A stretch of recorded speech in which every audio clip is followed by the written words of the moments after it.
Բարև ձեզ սիրելի հեռուստադիտողներ, մենք շարունակում ենք ձեր ուշադրությանը ներկայացնել Ղազարյան versus Ղազարյան նախագծի հերթական թողարկումը։ Մայիսի 1-ի աշխատանքի տոնին ընդառաջ Պետրոս Ղազարյանը իր տաղավարը հրավիրել աշխատանքի և սոցիալական հարցերի ներկա նախարար Արսեն Թորոսյանին։ Ենթադրվում էր, որ նա պետք է խոսի աշխատանքի, սոցիալական խնդիրների, աշխատատեղերի, մարդկանց աշխատանքային պայմանների մասին եւ այլն, բայց պարզում է նա այդ բոլոր խնդիրները լուծել է եւ անցել է ադրբեջանական շահերի ներկայացմանը, արդարացնելով Ադրբեջանի իշխանություններին Արցախում հայկական եկեղեցիներ քանդելու հարցում։ Սա մշակման ենթակա նյութ է։ Բաժանորդագրվեք Antifake-ի YouTube-յան ալիքին, հավանեք եւ տարածեք այս տեսանյութը, թողեք ձեր մեկնաբանությունները, donation alerts, Patreon, Super Chat, բանկային փոխանցումներով օգնեք Antifake-ին, իսկ մենք ձեզ համար կմշակենք Արսեն Թորոսյան։ Բարի երեկո, սիրելի հեռուստադիտողներ, մենք շարունակում ենք հետևել կարևորագույն իրադարձություններին, այսօր կզրուցենք աշխատանքի և սոցիալական հարցերի նախարար Արսեն Թորոսյանի հետ, բայց քանի որ մենք ընդհուպ մոտենում ենք նախընտրական պաշտոնական նախընտրական քարոզարշավին, մենք ավելի շատ քաղաքական հարցեր կքննարկենք, բարի երեկո պարոն Թորոսյան, շնորհակալություն։ Եվ մեր հյուրը Էդգար Ղազարյանն է։ Բարև ձեզ, Պետրոս ջան։ Բար նախընտրական հարցերով, հենց ես պիտի լեմ Արսեն Թորոսյան ինչի սա պետք։ Բայց դե լավ ապրանք ապրես Պետրոս, դու ոնց որ անցել ես մեր կողմը արդեն, հա։ Լսի իշխանապողություն եղավ, գիտես չէ, որոշել են քեզ մի ամիս ավել պահենք, մի քիչ մեզ գովես, խայտարակվես, նոր քեզ գործից հանենք։ Մի ամսվա ռաշոտ ունեցի։ Երեք ողջ ընդդիմադիր դաշտը ասում էր, որ ոնց կարելի է ցեղասպանության զոհերի հիշատակի մյուս օրը տոն նշել եւ խորոված ուտել եւ ծուխ անել կենտրոնում, խնդրեմ։ Տեսեք, ինձ էլ են հարցրը հենց տեղում, այդ միջոցառման ժամանակ գաստրոֆեստի եւ շատ տարօրինակ է նման կերպ հարցը դնելը, հա, որովհետեւ մենք ապրիլի 24-ը նշում ենք ապրիլի 24-ին, պատշաճ ձևով, ամենաբարձր պետական մակարդակով եւ նաեւ մեր ժողովուրդը իր կամքով այցելում է ցեղասպանության հուշահամալիր, ոչ միայն ապրիլի 24-ին, բայց սովորաբար ապրիլի 24-ին մեծ թվով մարդիկ են գալիս եւ ապրիլի 24-ը ավարտվում է այդ օրը գիշերը ժամը 12:00 եւ իմ համար շատ տարօրինակ է նման հարցադրում անելը։ Լսի, այդ պետական մակարդակով որ ասում ես նշում ենք, մեր ժողովուրդը գնում է, մենք նշում ենք պետական մակարդակով։ Պետական մակարդակն է, որ նույնիսկ Հայաստանի Հանրապետության նախագահը ապրիլի 24-ի ուղերձ չի հղում, հա։ Նույնիսկ Թուրքիայի նախագահն է, գիտես չէ, Պետրոս, ապրիլի 24-ին, իհարկե չի ասում ցեղասպանություն, ասում է ողբերգական իրադարձություններ, առաջին համաշխարհային պատերազմում։ Ամերիկայի նախագահն է ուղերձ հղում, Ռուսաստանի նախագահն է ուղերձ հղում, Լիբանը, ով ասես ուղերձներ են հղում, բայց Հայաստանի նախագահը չէ։ Եվ դա կոչվում է պետական մակարդակով նշել։ Վախենում են կաթողիկոսի հետ գնան ցեղասպանության ուժ, արդեն քանի տարի է բանը։ Իսկ դրա կապակցությամբ ինչ են կազմակերպում։ Տոն, արա բա Պետրոս ջան, ասում ես ցեղասպանության հաջորդ օրը խորոված փարթի է կանում, համերգ է կանում։ Ամեն մի թուրքի համար գիտես ինչ, երանություն արա 1.5 միլիոն հայ ամեր, դրանց համար երջանկություն, երանություն, գիտես ինչ քեֆ ուրախության առիթ է էտի իրանց համար։ Բայց մարդիկ էլ դրա շահերը սպասարկողներն են։ Դրանք էլ, բայց այդքան Արսեն Թորոսյանի համար պատկերացնես հրա հայա 1.5 միլիոն հայա մեռ է։ Տոն։ Դու խորոված կերար Արսեն։ Արա քո վրից չէր որ դու հաց կերածել ես։ Դու մատ բժիշկի գնա Արսեն։ Գնա մատ անալիզ, քո գույնը իմ դուրը չի գալի, քո տեստը իմ դուրը չի գալի։ Դու ոնց որ ճիճու ունես։ Այս երկար ժամանակ եւ ողջ ընդդիմությունը ձեզ մեղադրում է ցեղասպանության հարցի ուրացման մեջ։ Բազմիցս խոսել ենք դրա մեջ, այդ ինչով ենք մենք ուրացել ցեղասպանությունը, ինչով։ Ասենք ցեղասպանության ամենառացիոնալը, որ պատշաճ տեսքի բերելով, որ էլի կեղծ ու մանիպուլացնում էին, որ հուշահարձանը, հուշահամալիրը ապա մոնտաժում են, ոմանք լացում էին, այդ իրոք բառիս բուն իմաստով ինչ որ կոկորդիլոսի արցունքներով, հա, ողբում են։ Մի րոպե, Գարիկին դու լացելուց տեսել ես այդ թեմը, այդ ինչ պատմություն է, Պետրոս, դու լսել ես, որ Գարիկը լացած լինի այդ ցեղասպանության թեմաներով։ Ես դες բան չեմ լսել։ Դու Գարիկին երբ ես տեսել լացելուց։ Ինչ կոկորդիլոսի արդյունքների մասին է խոսքը։ Հուշահամալիրը քանդել եք, ասում են քանդել եք, այսքան ժամանակ չեք կարողանում վերանորոգել, մարդիկ էլ անհանգիստ են, ասում են սրանք է սովորական իշխանություն չէ, սրանք հաստատ քանդում են ուրիշ բանի համար։ Ճիշտ են անում, պետք է կնիկն է, չէ՞ այդ գործով զբաղվում։ Հիմա ասենք որ հաջողություն էլի կարողանա քանդի վերջնական, ինչքան պրեմիա կստանա։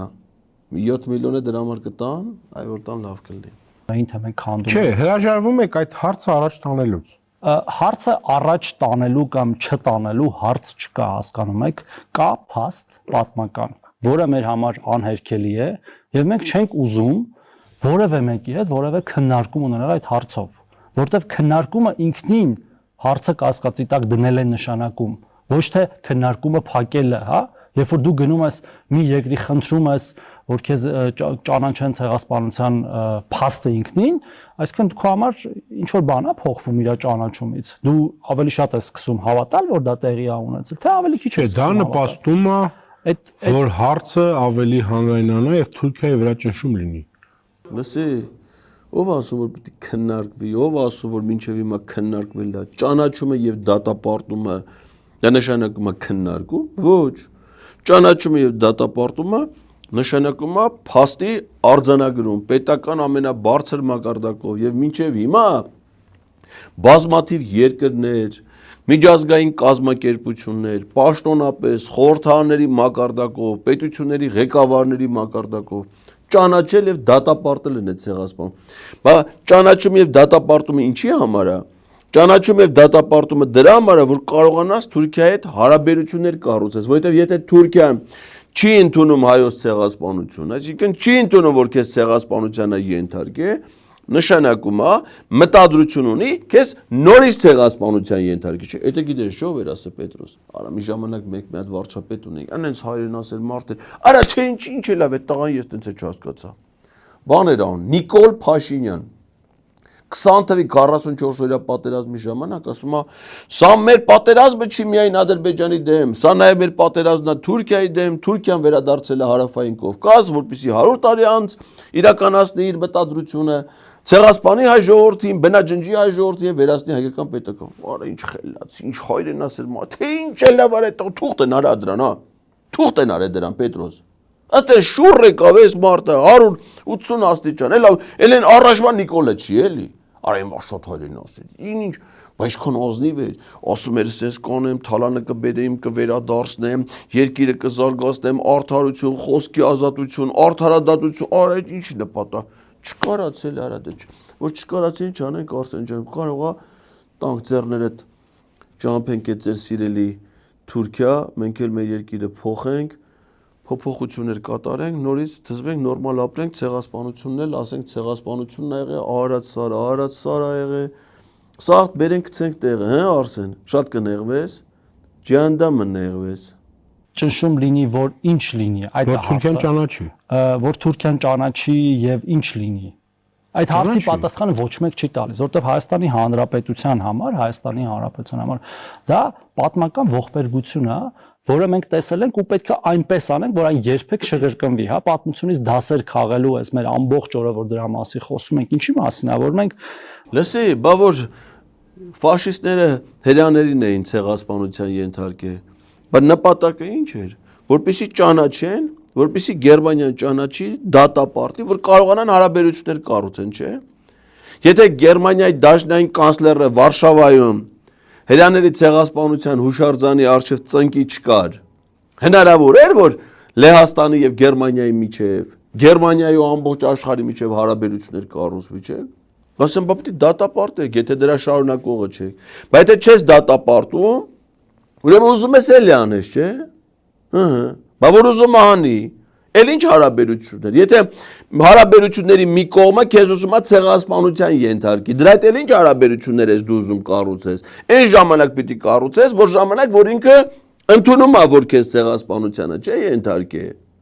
Դժվար է հասկանում։ Ասում եմ ո՞նց ենք ուրանում։ Էմ այդ Քոչարյան Անդրանիկ կար, Պետրոս այդ ցեղասպանության զոհերի ցուցակն էր ուզում։ Ասում եմ այդ ցուցակ կազմեք տենան քանի օքեն էլ է։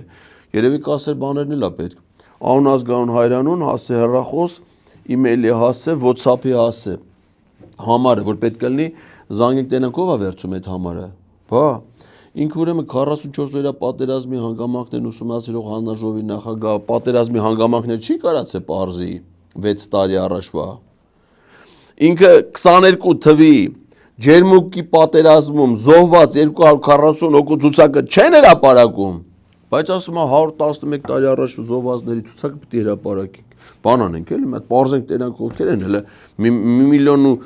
1.5 միլիոնա, թե կարող է 1 միլիոն 240,000-ը։ Բայց թե 1 միլիոն 240,000-ը չեք ասում 1.5 միլիոն։ Ցուցակ կազմենք տենանք։ Անդրանիկ Քոչարյանն ասում։ Բանակում զոհված 2 տարի առաջվա զոհվածների 240 հոգու ցուցակ չունի։ Բայց 1.5 միլիոն զոհվածների ցուցակն ուզում է։ Արսեն քո մոտ COVID-ի զոհվածների ցուցակը կա։ Բա դու առողջապահության նախարար ես, չէ՞ COVID-ի ժամանակ։ Բա գիտես ինչքան մարդ է զոհվել COVID-ի ժամանակ։ Դա ցուցակն ունես, Արսեն։ Այդ ցուցակը մի հատ գտի, մոտդ պահի։ Պետք ինչ ես կարծում, արժի այն խցու, որ ինքը նստի, սես պրոյեկտորով պատերին անընդհատ այդ մարդկանց անուն, ազգանուն, հայրանունները, նրանց ընտանիքների մասին տեղեկություններ, էլ ասեն, քանի մարդ է մահացել, ով էր, քանի տարեկան էր, ինչն է եղել մահվան պատճառը, արդյոք հենց այդ հիվանդություններ, թե դրա վատ կազմակերպումներ, այդ միջոցների այդքան անտեղի վատնումներն են, որ արդյունք չեն տվել, փոքր երկրում, լավ գաղափար է, չէ՞։ Արսեջան այդ ցուցակը կազմի մոտդ պահի, վաղը կգա, ես քեզ կուզեմ կտաս։ COVID-ի ժամանակ Հայաստանում զոհվածների, մահացածների ցուցակը, անուն, ազգանուն, հայրանուն, որ քաղաքից են, քանի տարեկան։ Մի հատ իրար հետ կնստենք, մենք բան կանենք, կամփոփենք։ Ես դատախազությունից մեկին կխնդրեմ, քո հետ այդ հարցով կաշխատեն։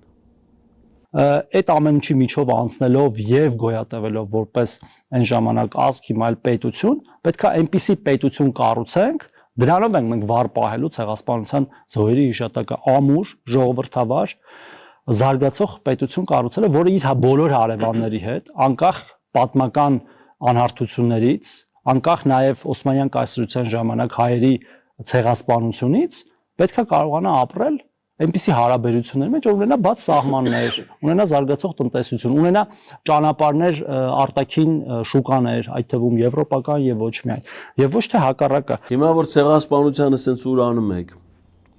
այդ հարևան երկրից, ցեղասպանություն իրականացրած երկրից դրական ազդակներ ստացել եք, բաց սահմաններ ունեք, հարաբերություններ ունեք, Թուրքիայի հետ մինչև դիվանագիտական հարաբերություններ չեք ասում, բա հաստատեիք, բա ուրանում եք, չէ՞։ Վախենում եք, ասեք նոր անձնագրերի մեջ Արարատ լեր տեղադրեք, խորվիրապը Թուրքիայից եք նկարում, ոչ թե Հայաստանից, որ Արարատ լերը չերևա, բացել է Թուրքիան սահմանները, բա Ռուբինյանը պայմանավորվել էր Պետրոս 2023 թվականի հուլիսի 1-ից, հետո ասիդ մի քիչ խնդիրներ կա, մի 15 օր ուշանում է, հուլիսի 15-ից, հեսրամցի քանիսն է, 2026 թվականի մայիսի 1-ը, բացա Պետրոս սահմանները, Արսեն բացա սահմանները, բաշի չէ, դուք մենակ ուրանում եք, մենակ ստորանում եք, մենակ նվաստանում եք, բայց ամենացավն է, որ մեզ էլ հետ են անում Պետրոս, հա, մենք որ իրանց ճամփ են գնան, մենք չենք նվաստանա, չէ, ստորանա, մենակ իրանք կստորանան, դե այդպես լավ կլինի, ճամփ ենք, Պետրոս դու անցել ես, չէ՞ մեր կողմը արդեն, կամաց բաներ այս, վերջի շրջանում դրական նշաններ ես ցույց տալի։ Մենք էլի կրկին անվերջ ողբի սքի մեջ ինքներս մեր առաջ փակենք հնարավորությունները, հետո ասենք, տեսեք, մենք ինչ անբախտ ենք, եկեք մեզ փրկեք։ Տարբեր մայրաքաղաքներից, կլինի Վաշինգտոն, Մոսկվա։ Քոչարյանն ասում է, որ ինքը դրոշների արելու կողմնակից չի, բայց քաղաքականության մեջ եւ աշխարհում դա ընդունված բողոքի ընդունված ձև է։ Երբ պետություն մյուսին ցավ է պատճառում, նրա դրոշը վառում է։ Նախ պետությունը չի վառում, եկեք ֆիքսենք եւ պետությունը դեմ է դրոշներ վառելուն, ոնց ասկացա ինքն էլ է դեմ։ Դրոշ գիտեք ովքեր են վառում, եկեք նայենք, այդ թվում մեր տարածաշրջանում ովքեր են դրոշներ վառում։ Այն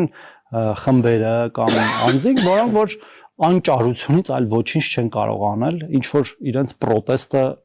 ցույց տալու համար է։ Իմացար Պետրոս։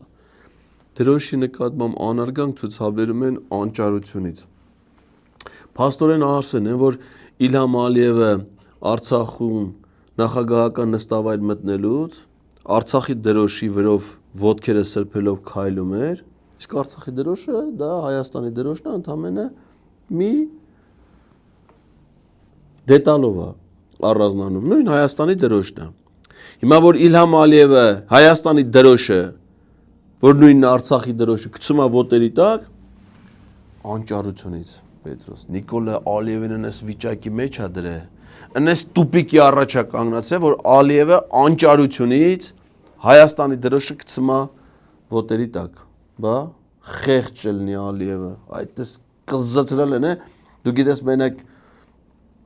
քո նկարներն է, տենց որ սաղ հիշում են, հանում են, դնում են դեմդ, Ալիևն էլ է շատ վատ վիճակի մեջ։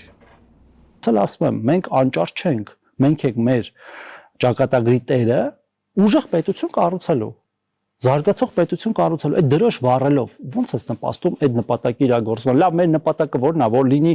հարատև Հայաստանի Հանրապետություն իր ժողովրդով, որը հնարավորինս օր-օրի ավելի լավ կապրի, թե չէ։ Եթե հակառակն է, եկեք մենակ իրս դրոշը չվառենք։ Լիքը ուրիշ դրոշներ են եղել մեր հարևանությամբ, որ հիմա էլ կան այդ պետություն, ինչ չեն վառում այդ դրոշները։ Դե ցեղասպաններ են թուրքերը։ Ով ասաց։ Բա մի 100 տարի էլ հետ գնանք, մենակ թուրքերն են ցեղասպանները։ Հյուսիսից բաներ արած չկան, հարավից չկան, ուրիշ պետություններ չեն եղել, արաբական խալիֆաթը չի եկել։ Եկեք սաղի դրոշները հերթով վառենք, ասենք մեկը 100 տարի առաջ է ցեղասպանել, մեկը 200 տարի առաջ, մեկը Ինչ է խոսում Պետրոս։ Հյուսիսից ով է մեր հարևանը, Վրաստանը։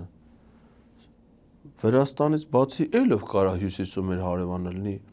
Ռուսաստանը, արաբական երկրները, ներքևից ասում եմ, Պարսկաստանը,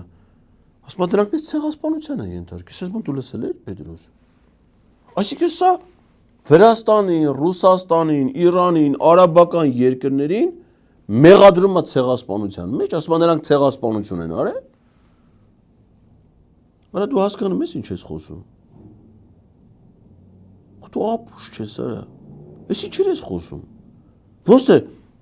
այդ երկրները ցեղասպանությունը գիտես ինչ հանցագործություն է մարդու։ Դու ոնց ես կոնկրետ երկրների մեղադրում ցեղասպանության մեջ։ Ասում եմ մեծ ցեղասպանության են ենթարկել։ Ո՞վ է քեզ դες բան ասել։ Այ COVID-ի ժամանակ հայ ժողովրդի զանգվածային բնաջնջումը դա էլ չէ, էլ Պետրոս ցեղասպանություն չի որակվել, չէ։ Այս քննարկման հարցը։ Դա ով արե։ կարևոր տարբերություն ես հասկանում եմ, բայց երբ որ Ստեփանակերտում եկեղեցի են քանդում, ինչու իշխանությունը ձայն չի անում։ Դա չէ որ խաղաղության օրակարգի դեմ չի, ձեր ասած այդ փիլիսոփայությանը լավ ապրելու, տարածաշրջանի հետ երկրների հետ նորմալ լինելու դեմ չի։ Մենք հայտարարել ենք մի բան, որ մեր համար եւ մեր ժողովրդի համար եւ մենք դա շարունակելու ենք, Ղարաբաղյան շարժումը փակված է։ Ինչ կապ ունի դա։ Ուղիղ կապ ունի։ Եթե դու անում ես Մի րոպե, հիմար դուս միտու։ Նիկոլա, ասենք Նիկոլը մի հատ հիմարություն դուս է տվել։ Պարտադիր է որ դուք սաղ այդ նույն հիմարությունը դուս տաք։ Ղարաբաղյան շարժումը այդ չի շարունակվելու։ Ղարաբաղյան շարժումը Պետրոս դու որ գալիս ես սրանց բացատրի, ասա որ Ղարաբաղյան շարժումը սկսել է 1988 թվականին եւ ավարտվել է 1990 թվականի օգոստոսի 23-ին, որովհետև Ղարաբաղյան շարժման իմաստը այն էր, որ Ղարաբաղը Հայաստանին միավորվի եւ այդ շարժման արդյունքում կայացվել են համապատասխան որոշումներ Արցախը Հայաստանին վերամիավորման, որի արդյունքում Հայաստանը հռչակվել է անկախ պետություն, նաեւ խորհրդային միությունն է փլուզվել է եւ 1990 թվականի օգոստոսի 23-ին այդ վերամիավորման հիմքով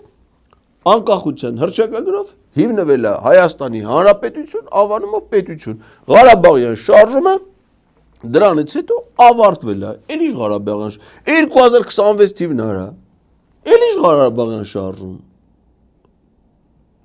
Բրցել է, դա վաղուց է ավարտվել։ Բայց դրա արդյունքում ձևավորվել է պետություն, որը դուք եկել եք, քանդել եք, արա։ Ավիրել եք այդ պետությունը, կործանել եք, նրա զավակներին սպանել եք,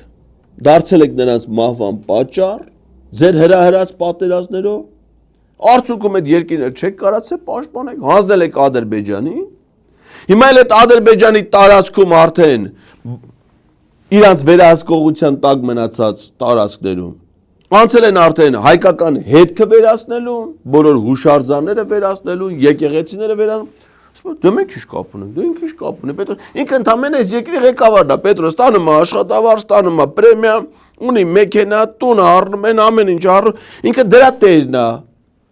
Ինքը ինչ պիտի հայ ժողովրդի մասին մտածի, նրա մշակութային ժառանգության մասին մտածի։ Ադրբեջանցի ինչ ուզում են թող անեն, տեսի, դենցա չէ Արսեն ջան, ինչ ուզում են հայերը պիտի անեն, չէ ձեր ադրբեջանցիները։ Ուղղություններ, որոնցով վերա կենթանացնում ես Ղարաբաղյան շարժումը։ Դրանից բխող կոնֆլիկտային տրամաբանությամբ, որտեղ դա կոնֆլիկտի սրում է նշանակում։ Ինչու՞։ Որովհետև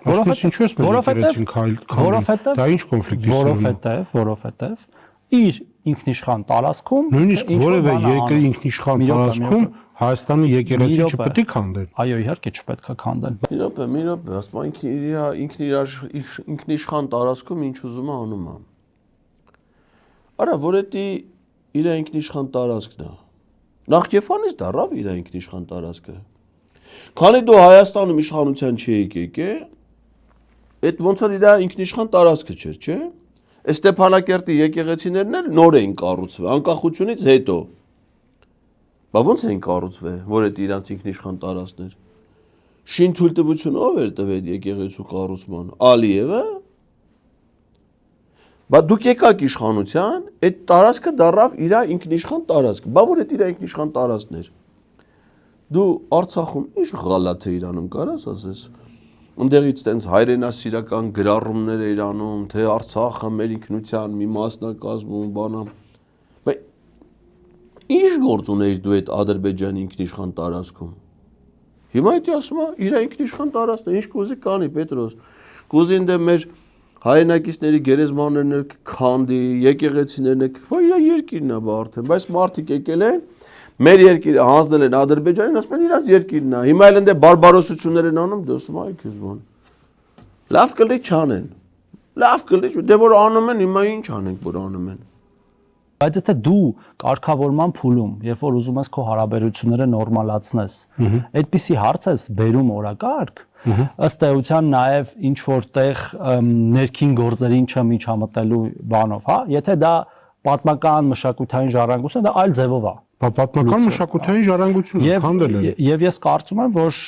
այդ մշակութային եւ պատմական ժառանգության կրողները կարող են այդ հարցը բարձրացնել։ Կարող են այդ հարցը բարձրացնել, հա։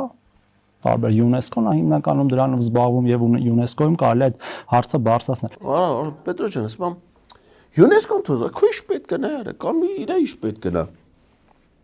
Ինքը ուրեմն ինքը պետք է զբաղվի այդ Հայաստանի կառավարությունը, հա, պետք է զբաղվի հայ ժողովրդի շահերով, հայ ժողովրդի մշակութային ժառանգության պահպան։ Եկեղեցիա քանդվի։ Թող Հայաստանի ծառայական եկեղեցին դիմի ՅՈՒՆԵՍԿՕ-ին, ՅՈՒՆԵՍԿՕ-ն թող մեզ մարդը միան հանգստացրի կարա։ Ընդհանրապես Հայաստանի կառավարության այդ հայերին, հայ ժողովրդին, Հայաստանին վերաբերող հարցերը միան հանգստացրի կարա։ Հարցեր ունեք գնացեք դիմեք միջազգային կազմակերպություններին։ Հարցեր ունեք գնացեք դիմեք ուրիշ անվտանգային խնդիրներ ունեք, չեք դեն մեկ չի կարում, չէ՞ այս կառավարությունը երկիրը պա։ Անչեք մեղադրում ես կարա։ Գնացեք դիմեք մեղադրեք Ռուսաստանին, ՀԱՊԿ-ին, ասեք ինչի՞ չեք գալի Հայաստանը պայ։ Խո Հայաստանի կառավարությունը չի զբաղվելու։ Ուրեմն Սուրեն Պապիկյանը իր բանը գործը թողած այս ընտրությունները, թողած վարչաբենդի համերգը, թողած ավտոբուսը, թողած պետք է դա զբաղվի երկրի պաշտպանության կազմակերպման հարցերով, հա։ Արադ Միրզոյանը ավտոբուսը թողած, իր $5,000 բեզռուկավկան թողած, իր $250,000 տունը թողած, դրա տան ռեմոնտը թողած, պիտի դա զբաղվի արտակի քաղաքականության պատումը է։ Նույնը Արսենն է։ Իր գործը թողնի, ասենք, չէ՞ դա փողոցում խորովածուտի, գլխարկը ուրցես ճարի քաշեկախիտարը։ Իր գործը թողնի, էթա զբաղվի հայ ժողովրդի հարցերով։ Էլավ էլի։ Բայց երկկողմ հարաբերությունները օրակարգ դա չի կարող լինել։ Ինչու՞։ Այդպես, որտեղ բացատրեցի ինչու, որտեղ մենք փորձում ենք խաղաղություն կառուցել մեր հարևանի հետ, որի հետ ունենք շատ կնճռոտ անցյալ, շատ կնճռոտ, որը մի օրում չի անցնելու, եւ ես կարծում եմ, որ մենք չպետք է անենք քայլ, եթե նույնիսկ իրենք անում են նման քայլեր, ու փորձելով միգուցե նաև սադրել, հա, մեր կողմից այդպիսի քայլեր, մենք պետքա իմաստուն գտնվենք այնքան, որ չանենք այդպիսի քայլեր։ Եվ ես չեմ հասկանում նորից այդ մոտիվը, հա, ասենք արեցինք եւ ինչ։ Դա Հայաստանի Հանրապետությանը, ուղիղ Հայաստանի Հանրապետության ապրող ժողովրդին ու Հայաստանի Հանրապետության քաղաքացի ինչա տալու։ Ցավալի է, շատ ցավալի է, ցանկացած տեղ դա կլինի Ստեփանակերտում, թե ասենք Մումբայում, հա, եթե հայկական ժառանգության որևէ կոթող ոչնչացվում է։ Պետրոս իմացար որ նա խաղաղությունը։ Արա, այսքան ժամանակ մենք հենց ենք իմանում խաղաղությունն է, որ անվտանգ ապրում ես։ Խաղաղությունն է, որ ադրբեջանցիները մեր հետ ոնց ուզում են վարվում են, մենք էլ ենք իմաստուն ենք գտնվում, որ ձեն չենք անում։ Այսինքն գալիս են զենքով, զորքով, մեր քաղաքները հրետակոծում են, ասենք Ջերմուկը, Վարդենիսը, բան, մեր տարածքները գրավում են, մենք ասում ենք, սադրում եք, արա, այ թուրքեր, ուզում եք պատերազմ լինի, ոչ, մենք չենք կռվի, հանձնում ենք, վերցրեք։ Հետո գալիս են ասում են, լսի տեսակ են Ջերմուկում ոնց մենք կռվելով վերցինք։ Ուզում եք տաուշի մեր կռվելով վերցնենք։ Դե մեզ առանց կռվի տվեք։ Ահա, սահմանային հանձնաժողով տալիս ենք, չէ, թուրքեր, մենք ձեզնից խորամանկ ենք, անկար չմտածեք, մենք սադրանքից զոհ են գնալու խաղաղություն։ Մեկ էլ թուրքերը գալիս են նշում են, ասում մեղրին ենք ուզում։ Ուզում եք կռիվելնի, մեզ ոչ, մենք տալիս ենք, ուրա թրիպը, դու եք ստորագրենք, էտել ենք տալի։ Դամա ինչ իրանք ուզում են, մենք պետք է տանք։ Հիմա գալու են ասել Սյունիքն են, անկլավներն ենք ուզելու։ Նենց օրակ կտանք, որ իսկի գլխի չեն ընկնի։ Այսպես նույնը ասեք օրինակ Արսեն ջան, օրինակ դու ընտանիք ունես, չէ՞։ Հիմա եթե մեկը քո հարազատներին, քո ընտանիքի անդամներին գա տունը ձեռիցդ առնի, ընտանիքի անդամների նկատմամբ ամենավերջի դաժանություններն ու բարբարոսություններն անի, ուսես նայելես այդ ավազակներին, այդ ռեցեդևիստներին ասենք այդ տանուտը, հես կարող ան ես անում, որ ես խառնվեմ, հանկարծ իմ ընտանիքը պաշտպանեմ, ոչ, ես խաղաղ եմ, ինքը սենց Արսենը խաղաղ կնստի ու իր հետ ոնց ուզում են իր հարազատների հետ, իր տան հետ բան կանեն, որովհետև ինքը խաղաղ է ուզում ապրի, ինքը խաղաղասեր Արսենն այն կարմիր գլխարկը կդնի, վերեն կգրի խաղաղություն եւ կուտի խաղաղության սրտիկով թխվածքաբլիթ եւ բոլոր անձնողներին ցույց կտա սրտիկ, որովհետեւ ինքը խաղաղ ապրում, իսկ ընդ վերևում իր ընտանիքի անդամներին կոտորում են տունը, բա ինքը այնքան իմաստուն է, որ ինքը սադրանքների զոհ չի գնում, բա խաղաղություն։ Իմացաք ժողովուրդ, որ նա սրանց պատկերացրած խաղաղությունը, այդ խաղաղությունից են հեսա ուզում ձեր գլխին բերեն։ Եթե իհարկե դուք իրանց չփոխեք։ Բայց եկեք ստապ նայենք իրերին եւ եկեք նայենք թե ինչա մեզ պետք հիմա մեր հարևանների հետ հարաբերությունները նորմալացնելու տեսանկյունից խաղաղության գործընթացը հարատև դարձնելու տեսանկյունից, որը այսօր հաստատված է։ Ու դրանից դուրս գանք։ Եթե դրանից խոսեն ասում են պարոն Թոսյան, տարօրինակ խաղաղությունը, երբ որ քո եկեղեցին քանդում են։ Դա տարօրինակ եկեղեցին շատ վատ է որ քանդում են, նորից եմ կրկնում, ոչ մի հայկական կոթող որևէ երկրում դա կլինի ժամանակին հայերով բնակեցված կամ չբնակեցված արժանիա պատշաճ ուշադրության որպես մշակութային ժառանգություն, բայց խաղաղությունը հաստատված հասկանալու մենք դա տեսնում ենք իրական կյանքում, մեր սահմանների վրա չկան կրակոցներ։ Այսինքն եթե մենք ասենք Ադրբեջանը չի ես մեր եկեղեցին քանդում, նա սկսել է կրակել։ Մենք որևէ կոնֆլիկտային տրամաբանության մեջ չպետք է մտնենք մեր հարևանների հետ եւ այդ հաստատված խաղաղությանը կասկածի տակ չդնենք։ Ես հասկանում եմ, որ մեզ անդադար, այդ թվում տարբեր ուժեր, հա, փորձում են ներքաշել, ու մենակ դա չի, գիտեք, հիմա Հայաստանում էլ բազմաթիվ այլ հայտարարություններ են հնչում, որոնք որ մեզ փորձում են մտցնել այդ բանավեճի մեջ, որը կոնֆլիկտային է ամբողջովին, որպեսզի նորից հարաբերությունները սրվեն, հասկանում եք։ Այսինքն ոչ մի կոնֆլիկտի մեջ պետք չի մտնել, պարզապես պետք է ասել ինչու է քանդում մեր մշակութային ժառանգությունը։ Ուր է այդտեղ կոնֆլիկտ։ Ասեցինք, ինչու է քանդում մեր ժառանգությունը։ Հետո պատասխան են։ Պատասխանում են, ասում են լավ ենք անում։ Բայց խելոքացել ես դու։ Կարող է պրծավեն ղազախական ցորենից։ Արդեն անցել ես ուրիշ բաներ ես ուտում։ Խելոքացել ես դու ոնց որ։ Խելոք բաներ ես արդեն սկսել ասել։ Արա տենը մեզ ասածդ ինչ է, որ Դաշը Պետրոսն է քեզ սաստում, արա, Պետրոսն է քեզ կարգի բերում արդեն, հասկանում ես դու ինչ վիճակի մեջ ես հասել։ Բա, այ գյադա, բա որ դու խաղաղություն եք անում, բա խաղաղության մյուս կողմը, ում հետ որ դու խաղաղություն ես հաստատում, քո տաճարն է ավիրում։ Նա տարական հարգանք չունի քո մշակութային ժառանգության, քո հավատքի նկատմամբ բարբարոսությունով խաղաղություն է անում։ Քաղաքացիների տանումա բանտարկումա, քաղաքացիների պահումա գերության մեջ, տարածքները զավթումա, իր զավթած տարածքներում իր վերահսկողության տակ եղած եկեղեցիները ավիրումա։ Իդի կոչվում է խաղաղություն, հա։ Պատկերացրիր ինչ խաղաղություն այս, հիմա այս խաղաղությունը հասավ Ստեփանակերտ Պետրոս, հեսա գալիս է մինչև Երևան։ Քեզ մաքուր կպահես այդ տղա։ Ամեն առավոտ դու մի հատ լողացի ամեն դեպքում։ Ցայվի, ինչ իմանաս։ Մարդը պետք է իր հիգիենային միշտ հետևի։ Եվ ասել ենք, այո, ցավալի իրադարձությունների պատճառով, Ղարաբաղի հայաթափման պատճառով, բայց այդ էջը համարում ենք փակված եւ մեր հայրենակիցներին փորձում ենք տեղավորել Հայաստանի Հանրապետությունում, տնավորել Հայաստանի Հանրապետությունում, աջակցել ինչով հնարավոր է, ինչև էտել ընդեղ էինք աջակցում ինչով հնարավոր է։ Այդ աշկիտ է երևում, որ այդ էջը համարվում է փակված։ Այդ ձեր երազանքն է, որ այդ էջը համարվի փակված։ Դուք խոստացել եք մեր ժողովրդին, որ իշխանության գալուց հետո ցավալի իրադարձություններ եք ստեղծելու, այսքան մարդ է զոհվելու, այս տարածքները հանձնելու եք, 150,000 մարդու սարքելու եք փախստական ու այդ էջը փակեք, ոնց հանգիստ նստած։ Մենք այդ էջը համարում ենք փակված։ Մենք ձեր էջն ենք հեսա փակելու։ Ձեր էջը փակելու հետ միասին ձեզ էլ ենք փակելու։ Ու ձեզ փակելուց հետո այդ էջերը բացվելու են ու քննիչը այդ էջերի վրա հանգիստ, անշտապ, բովանդակալից, փաստարկված ապացույցներով այդ էջերը կլրացնի, կդնի դեմդ, ամեն էջի տակ պիտի ստորագրես, գիտես չէ,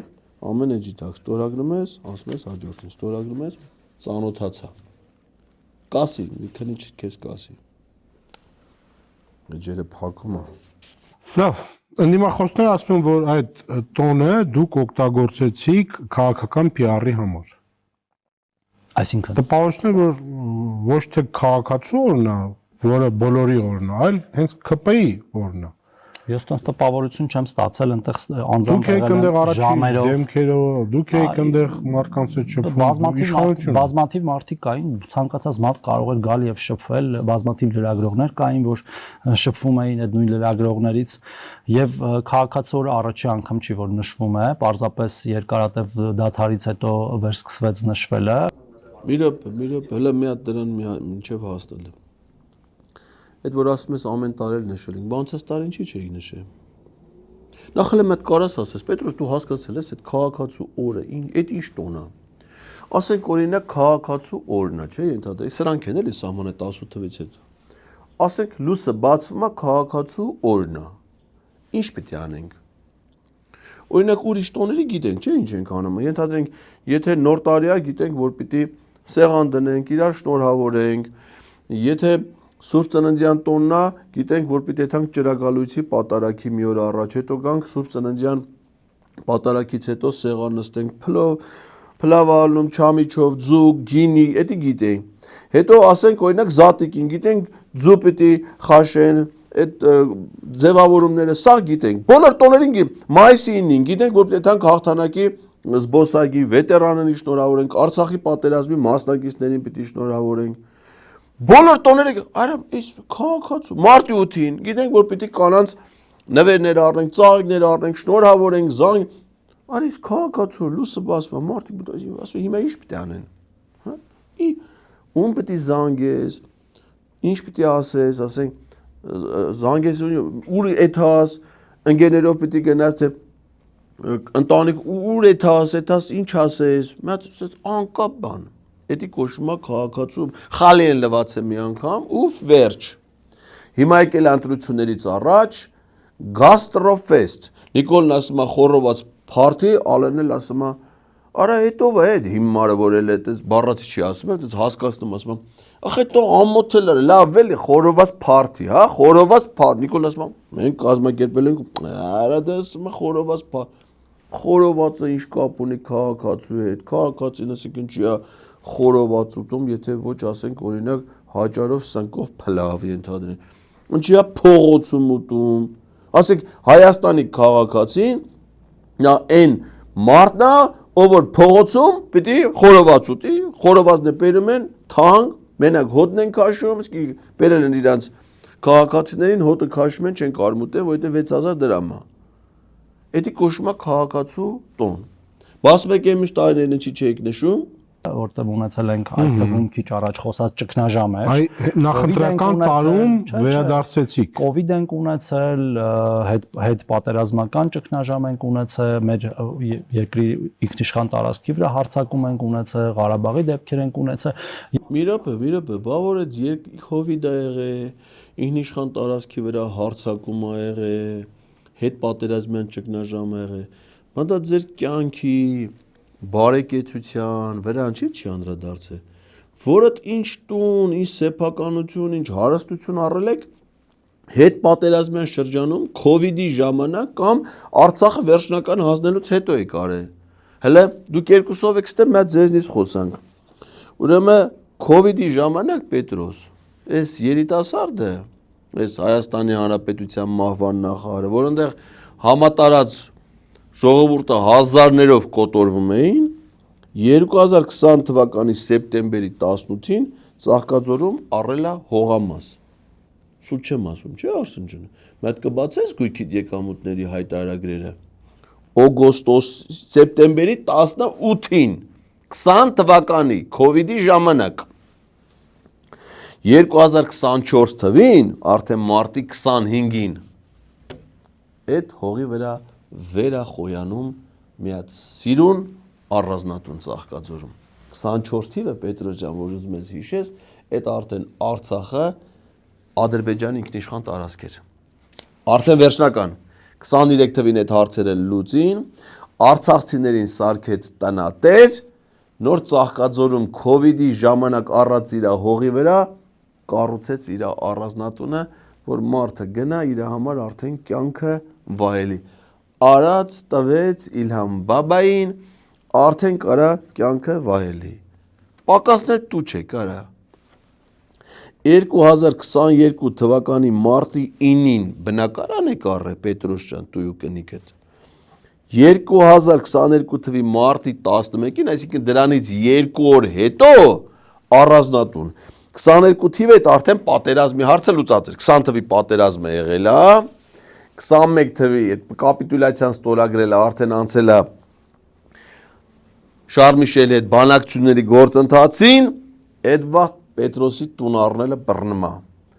2 օրվա մեջ 2 տուն։ Բա Արսեն ջան, եթե դու 4 տարվա մեջ սարքիր տունը, Պետրոսը 2 օրվա մեջ մի հատ բնակարան, մի հատ տուն։ Այդ հետ պատերազմյան վիճակը ձեր վրա չէր ազդում։ Բայց հիմա արդեն 26 թվին քաղաքացու են նշում։ Այդ քաղաքացիները, Արսեն,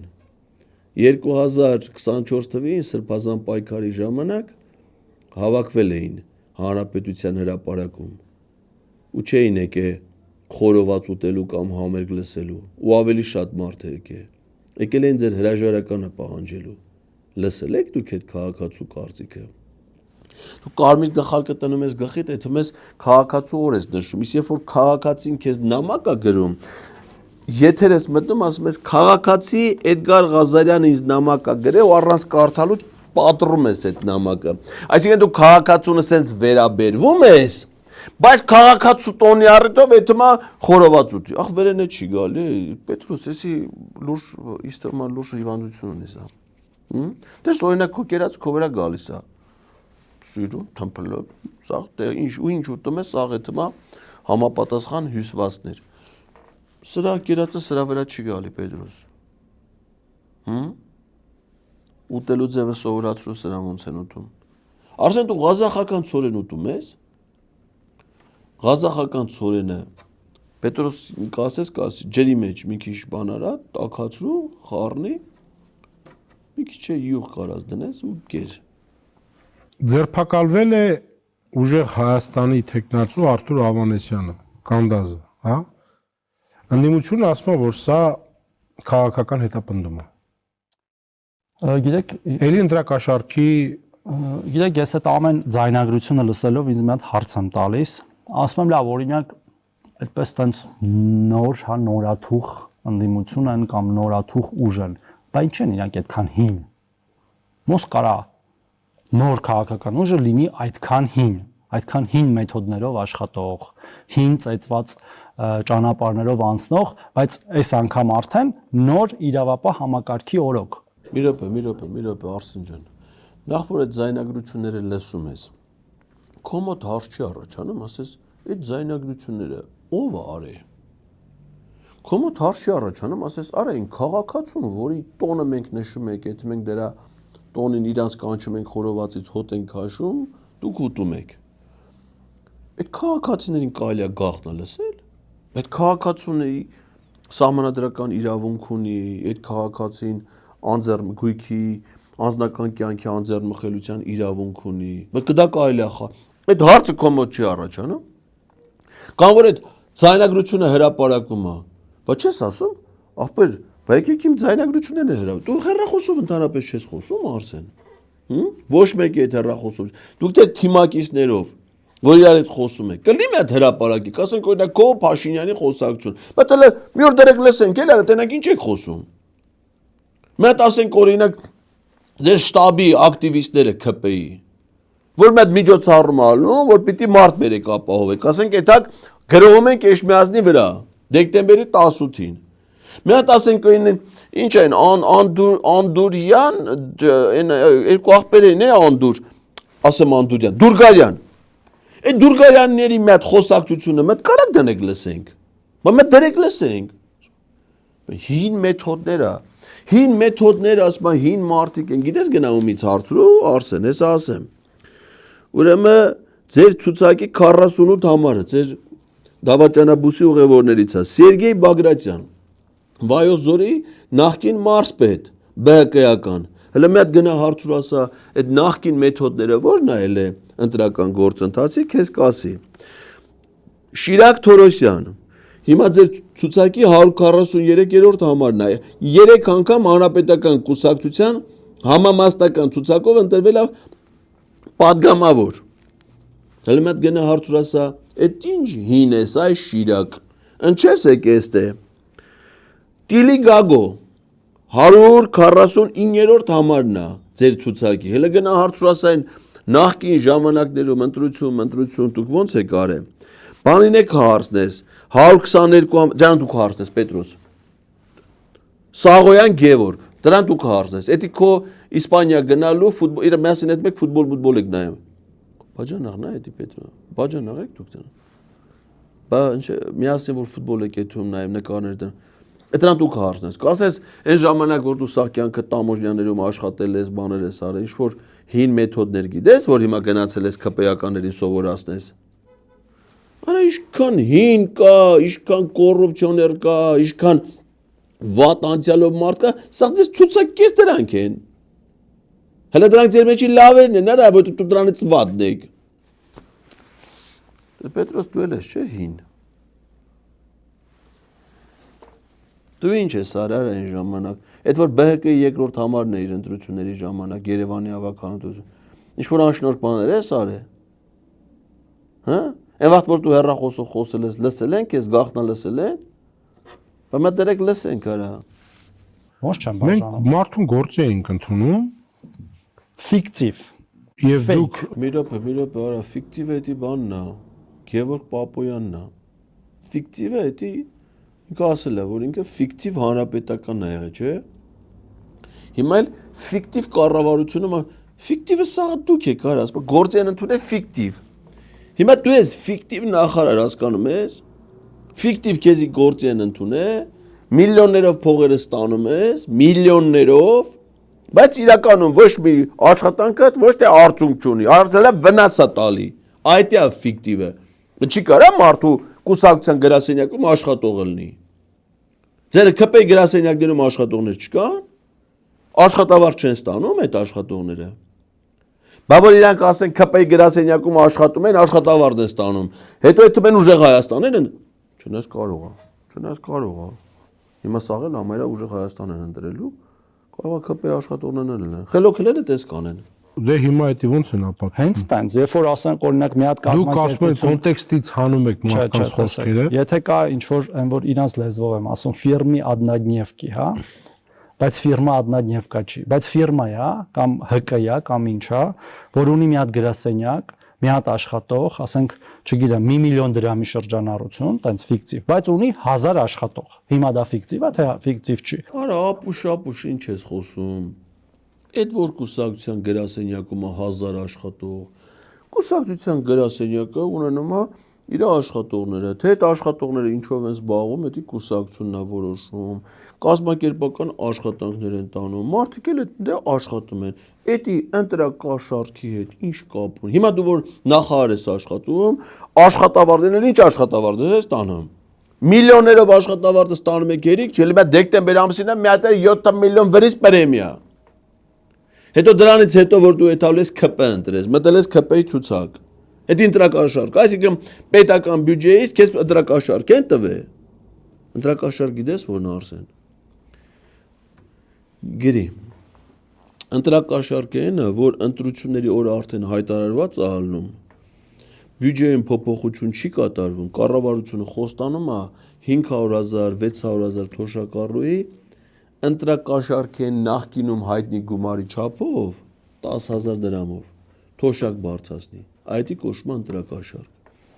Ընտրակաշառքը այն է, երբ որ կառավարության ծրագրում գրած է, որ պիտի առողջ ապահովության ապահովագրության համակարգ դրվի 5 տարում, 4 տարի չի դրվում,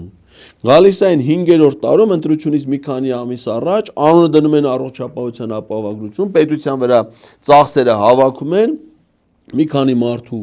անվճար բուժօգնություն են ցույց տալ, որպեսզի այդ մարդիկ այդան իրանց ընտրեն։ Այդ կոչվում է ընտրակաշառք։ Ընտրակաշառքը այն է, որ կառավարությունը ծրագրում գրում է, որ պիտի 300 դպրոց, 500 մանկապարտեզ կառուցի։ 5 տարին ասնում է 5 հատը չի կառուցում։ Գալիս է վերջին տարում, սկսում է օրը մի հատ պատ ներկել, այդալ ասել մենք մանկապարտեզ ենք։ Այդ կոչվում է ընտրակաշառք։ Բարձ է։ Իսկ դրա հեռախոսային ձայնագրությունները չկա։ Չկա էլի Պետրոս, արա, ասա թոմատնեն լսենք էլի Պետրոս։ Ասեք օրինակ Նիկոլ Փաշինյանի եւ հակակոռուպցիոն կոմիտեի ղեկավարի հերախոսային ձայնագրությունները։ Տնեն լսեք դրանք ինչ են խոսում են, ինչ պիտի ասեն քո կարծիքով։ Աշխատում են մարդիկ, զրուցում են, էլի մտնենք լսենք էլի Արսեն, քեզ էլ է դակիր կլինի։ Ու այդ աշխատողներին բոլորին աշխատավարձ են տալի առանց եկամուտ, առանց ոչ մի բան, փոխառություն են վերցնում մի հատ ուրիշ կազմակերպությունից կամ անհատից, որը օրինական ունի այդ փողերը, հա, չեմ ասում այդ մասը անօրինական է։ Օրինական փողերը վերցվում, հետո փոխանցում են, բայց այդ մարդիկ ոչ գործի են գնում, ոչ արտադրանք են ստեղծում, ոչ ծառայություն են, ոչ մի բան չեն անում, պարզապես աշխատավարձ են ստանում։ Դա ինչ է, եթե ոչ ընտրակաշառք ընտրություններում իրանց օգտին աշխատելու կամ քվեարկելու համար, ինչ է դա։ Արա ձեր ԿՊ-ի միջկայք սաղասիր արդեն արա։ Այսինքն ձեր նախարարությունում, հա, ղեկավար կազմը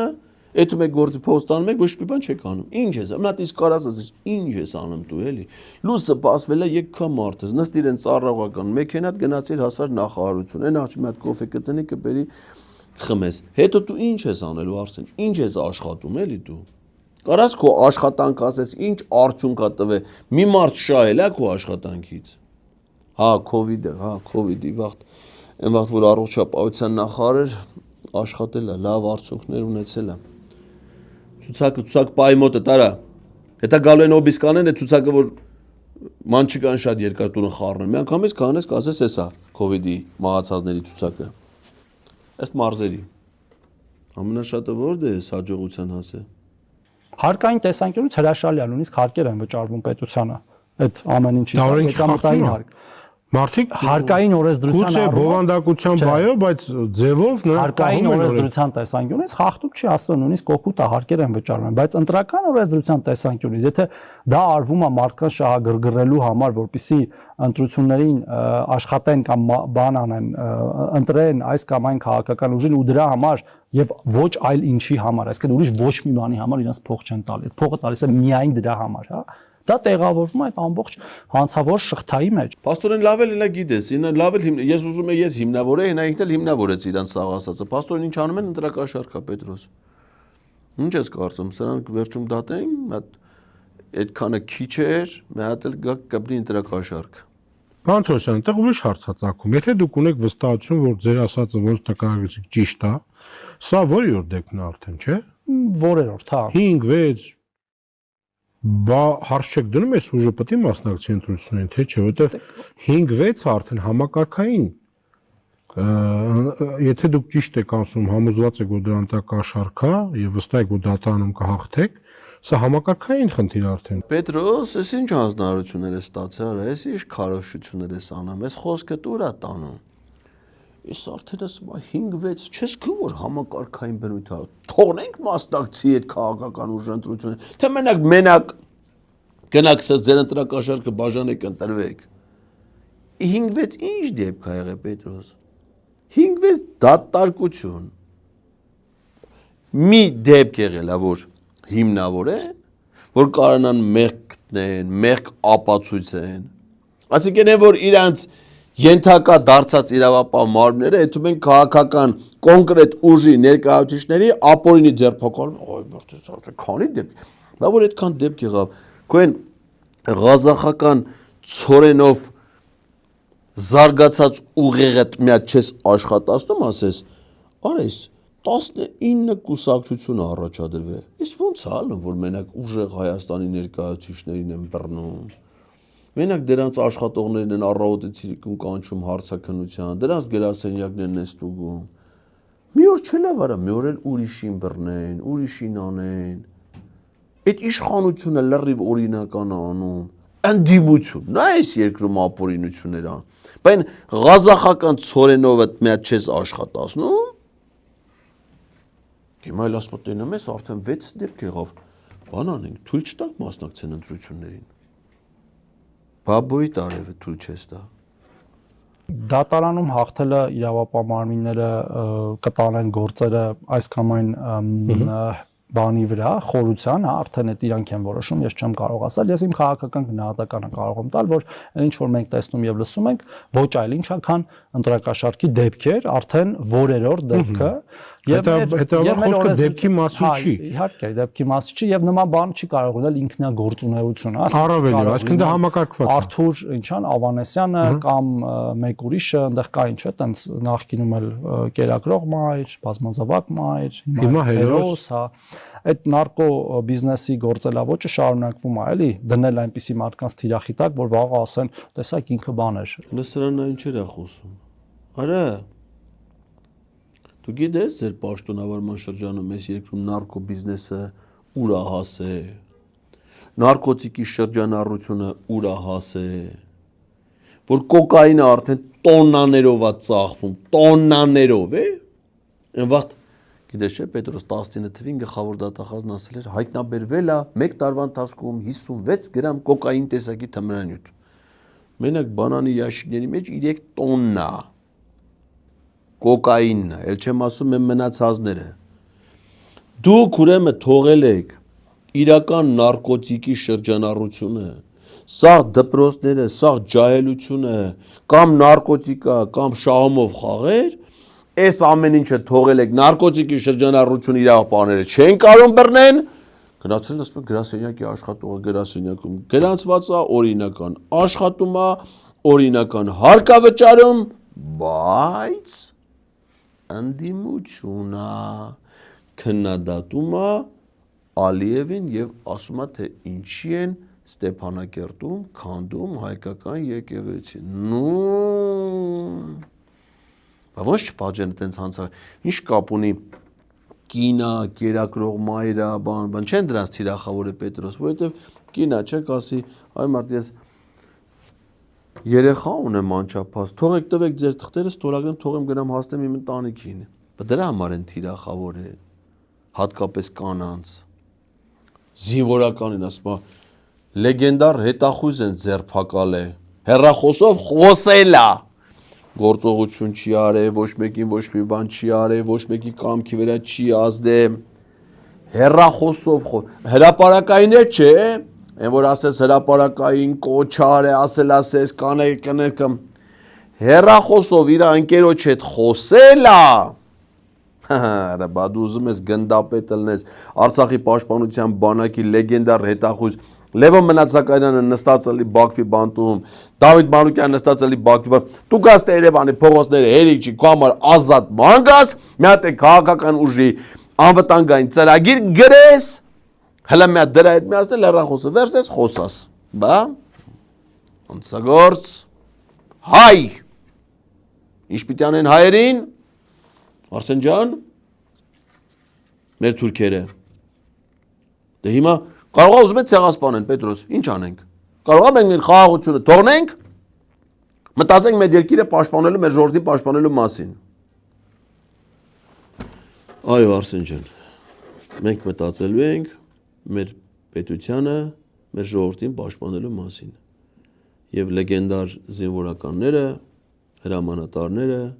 գործարարները, բժիշկները, ուսուցիչները, տնտեսագետները, լրագրողները, բոլոր ազնիվ մարդիկ